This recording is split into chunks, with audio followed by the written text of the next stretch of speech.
Nakikita mo ba ang mga tao gaya ng pagtingin ni Jesus?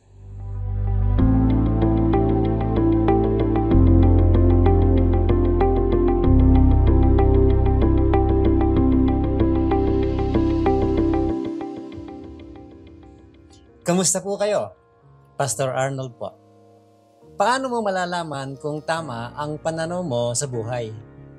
Kung nakikita mo ba ang mga bagay mula sa pananaw ng Diyos? Isipin mo kung paano mo tinitignan ang ibang tao. Magandang test ito sa iyong spiritual maturity. Mas mahusay pa ito kaysa tanungin kung gaano mo kabisado ang Bible. Kung gaano ka kadalas magsimba, maglingkod, magbigay, o manalangin. Dahil ang buhay ay tungkol sa pag-ibig at relasyon. Kaya kung gusto mong masukat kung gaano ka talaga lumalago sa pananampalataya, isipin mo kung paano mo tinitingnan ang mga tao sa paligid mo. Hayaan mong tanungin kita ng derechahan. Paano ba tinitingnan ng Diyos ang asawa mo? Valuable? Acceptable? Lovable? Forgivable? Or mahalaga? Katanggap-tanggap? Kaibig-ibig? Pinapatawad? Ganon mo rin ba siya nakikita?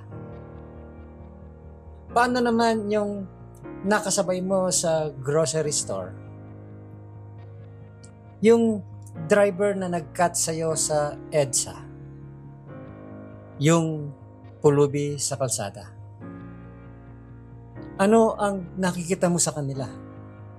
Nakakainis ba sila para sa'yo? Pabigat? Paano mo tinitignan ang mga katrabaho mo? Kaaway ba sila? Kakompetensya? O nakikita mo ba sila gaya ng pagtingin ng Diyos sa kanila?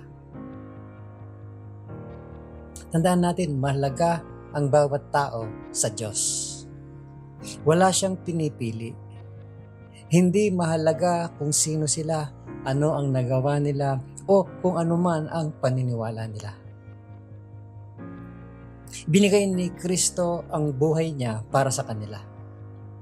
Mahal sila ni Jesus.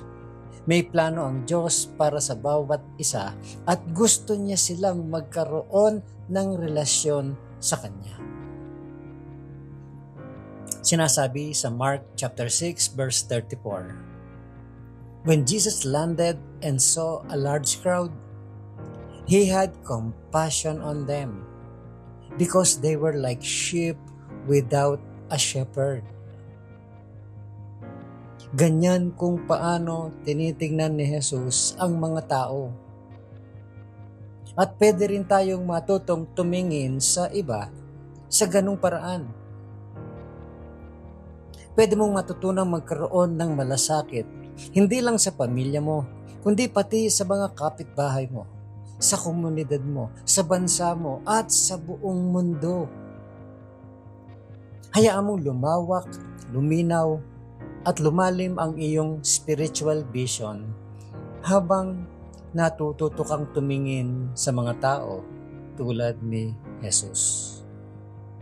Think about this, my friend. What stops you from seeing people as God does?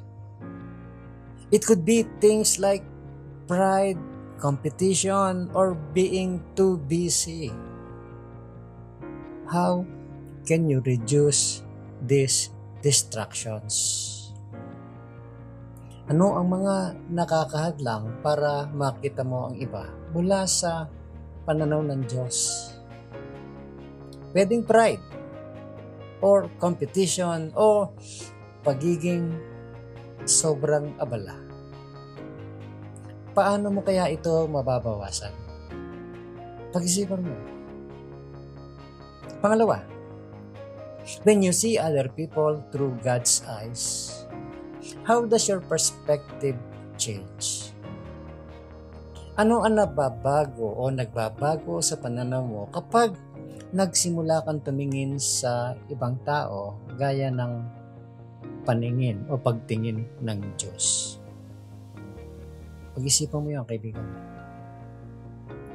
At panghuli, how can you show compassion to other people today? Particularly in your family or those you live in closest relationship with. Paano mo maipapakita ang malasakit mo sa ibang tao ngayon? Lalo na sa mga taong pinakamalapit sa iyo.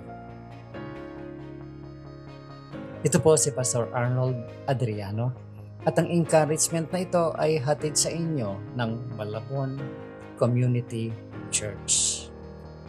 Have a great day, my friend. At huwag mo kakalimutan kung sino ang gumawa ng araw na ito.